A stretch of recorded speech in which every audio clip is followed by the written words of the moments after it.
अस्सलाम वालेकुम स्टूडेंट्स।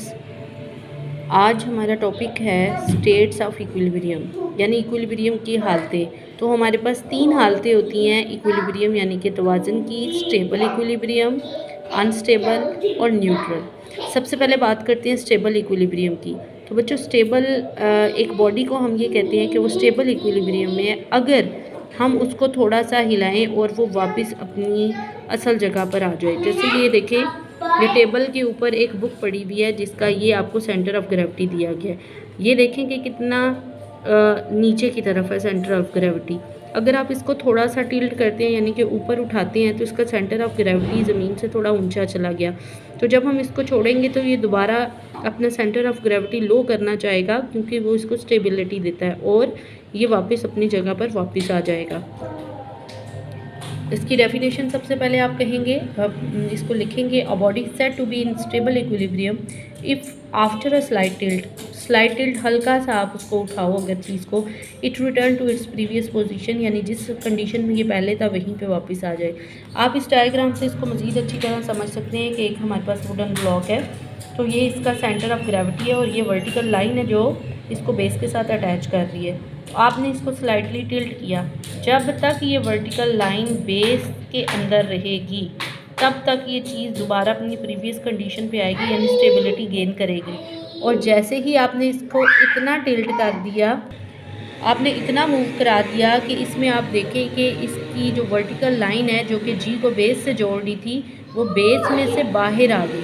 ठीक है, तो फिर ऐसी कंडीशन में ये ब्लॉक अपनी प्रीवियस जगह पे नहीं आएगा बल्कि ये दूसरी तरह से मूव करके प्रीवियस कंडीशन में वापस नहीं आएगा। ठीक है, तो हम कहेंगे एक नई स्टेबल कंडीशन ये अवेल कर लेगा। ये सारी एक्सप्लेनेशन इस एग्जांपल की है, लेकिन आमतौर पर ये पेपर में शॉर्ट में आता है या 2 आपके पास आ जाती हैं कंडीशन जो आपने लॉन्ग में लिखनी होती हैं। तो आप अगर उसकी डेफिनेशन लिख के उसके बाद डायग्राम की मदद से ये बुक वाली एग्जाम्पल कर देते हो तो it would be enough. Unstable equilibrium पे आ जाए तो इसमें आपके पास एग्जांपल आती है पेंसिल की। अगर आप एक पेंसिल को उसकी निब को बेस पे रखकर इस तरह से बैलेंस करते हो, ठीक है, तो देखो इसका सेंटर ऑफ ग्रेविटी कितना ऊंचा है, हायर पोजीशन पे है। आप जैसे ही छोड़ोगे तो ये नीचे गिरेगा, टॉपल ओवर यानी कि ऊपर से नीचे आ जाएगा। वजह क्या है? क्योंकि ये अपना सेंटर ऑफ ग्रेविटी लो रखना चाहता है। ठीक है, तो क्या होता है कि जब हम इसको छोड़ते हैं तो ये अपनी ओरिजिनल जगह पे यानी सीधा नहीं खड़ा होगी बल्कि नीचे गिर जाएगी। तो इसको हम कहते हैं अनस्टेबल इक्विलिब्रियम। इसकी अगर आप डेफिनेशन करते हो तो हम कहते हैं कि body does not return to its previous position. अगर किसी बॉडी को आप हल्का सा टिल्ट करते हो और वो अपनी प्रीवियस पोजीशन पे नहीं आता, when set free after a slight tilt के बाद जब आप उसको छोड़ो और वो अपनी जगह प्रीवियस पोजीशन पे ना आए, it is said to be an unstable equilibrium. ठीक है, वजह वही होती है कि सेंटर ऑफ ग्रेविटी ऐसी बॉडी का हाईएस्ट पोजीशन पे होता है। ठीक है, जब आप छोड़ते हो तो वापस अपनी स्टेबल कंडीशन पे आना चाहता है। ठीक है, तो इसको हम कहते हैं अनस्टेबल इक्विलिब्रियम की पोजीशन। थर्ड सबसे इजी न्यूट्रल इक्विलिब्रियम। इसमें क्या होता है, if a body remains in its new position when disturb from its previous position. इसमें बॉडी को जब आप डिस्टर्ब करते हो तो वो ना तो स्टेबल में आता है ना अनस्टेबल में आता है बल्कि एक नई स्टेबल कंडीशन में आ जाता है। इसको हम कहते हैं न्यूट्रल इक्विलिब्रियम। इसमें एग्जांपल आपके पास आएगी बॉल की। ये देखें, अगर बॉल के ऊपर ये तस्वीरें ना बनी हो, आइज़ और लिप्स ना हो, तो आपको पता ही ना चले कि बॉल पहली कंडीशन में है कि नहीं में है, बल्कि आपको लगेगा कि ये तो सेम पहले वाली कंडीशन में है। अगर आप इसके ऊपर ये स्माइली बना देते हो तो आपको आइडिया होगा कि अब ये नई इक्विलिब्रियम कंडीशन में है। क्योंकि ये राउंड है तो इस वजह से इसमें आपको कोई फ़र्क नज़र नहीं आएगा।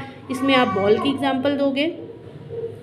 इन neutral equilibrium all the new states in which body is moved are the stable states. जितनी भी इसमें स्टेट्स आएंगी सब स्टेबल होंगी and body remain in its new state और अपनी नई हालत में रहेगा।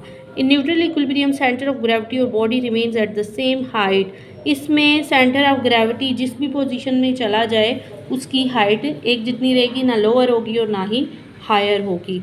इसमें एग्जांपल आपके पास बाल आ जाती है, एक स्फीयर, एक रोलर, या अगर पेंसिल को आप लेटा के रखो, हॉरिजॉन्टली रखो, वो भी इसी तरह से है।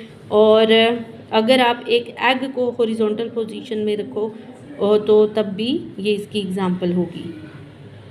स्टेबल इक्विलिब्रियम में एक चीज़ और मैं ऐड करना चाहूँगी कि आम तौर पे आपने देखा होगा बसेस या कोई भी गाड़ियाँ, कार्स वगैरह जो होती हैं उनका लोअर पोर्शन बहुत हैवी बनाया जाता है ताकि वो स्टेबल रहें और हल्का सा अगर रोड पे उन्हें ऊपर नीचे थोड़ा सा टिल्ट होती हैं तो वो वापस अपनी प्रीवियस कंडीशन पे आ जाएं। इस काम के लिए उनकी बेस को वाइड यानी कि चौड़ा भी बनाया जाता है ताकि वो जितना भी टिल्ट हों तो उनके साथ ये वाले हालात ना आए, बल्कि इस तरह से उनकी वर्टिकल लाइन बेस पर ही रहे, क्योंकि जैसे ये बेस से बाहर आएगी जैसे इसमें हुआ तो फिर गाड़ी के साइड की तरफ उल्टने का अंदेशा होता है। तो हम उससे बचने के लिए एक तो लोअर पोर्शन को बनाते हैं हैवी, प्लस उसको चौड़ा बनाते हैं ताकि उसकी वर्टिकल लाइन जो है वो बेस के ऊपर फिक्स रहे।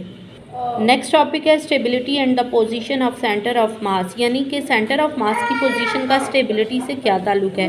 अभी मैंने आपको बताया कि जितना सेंटर ऑफ मास की पोजीशन लोअर होगी उतना ही चीज़ ज़्यादा स्टेबल होगी, ठीक है।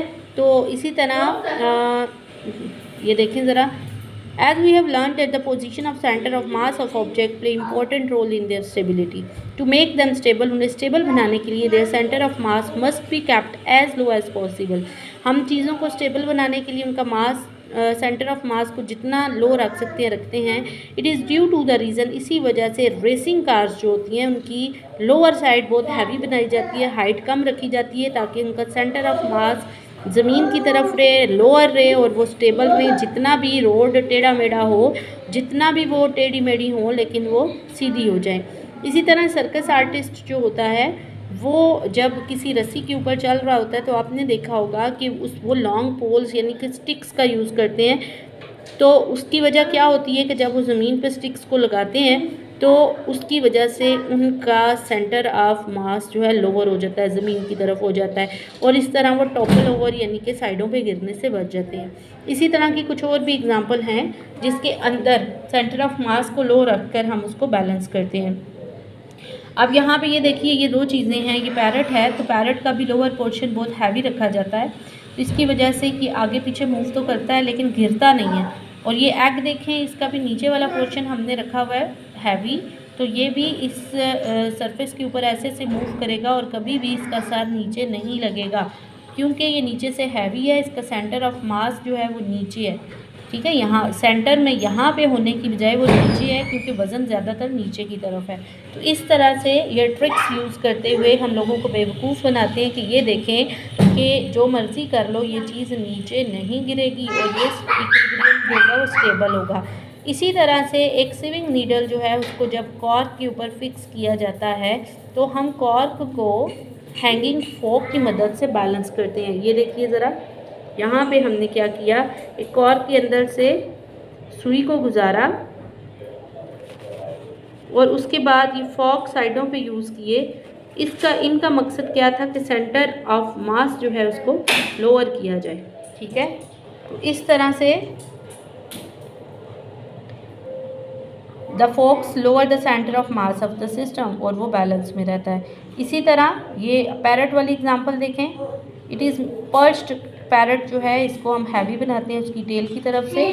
इसी तरह ये जो साथ वाला टाई है ये भी अपराइट यानी कि सीधा रहता है जब इसको हिलाएं। तो वजह क्या है कि इसकी नीचे वाला हिस्सा जो है ये हमने सेमी स्फेरिकल यानी कि बिल्कुल गोल तो नहीं है, थोड़ा सा गोल है, तो इसको हमने भारी बनाया। जब इसको हम टिल्ट करते हैं, हिलाते हैं, इसका सेंटर ऑफ मास बढ़ता है, ठीक है। जब हम इसको थोड़ा सा नीचे करेंगे सेंटर ऑफ मास थोड़ा सा ऊंचा चला जाएगा तो ये दोबारा उसको लोअर करने के लिए सीधा हो जाता है, ठीक है। तो ये मिथ होती है इसके पीछे, ये सारी टेक्नोलॉजी है, ये सारी ट्रिक होती है। उम्मीद है आपको ये टॉपिक समझ आए होंगे और बैकग्राउंड के शोर को थोड़ा सा आपने अवॉइड करना है, इंशाल्लाह फिर आपको ज़्यादा अच्छी समझ आएगी। Thank you.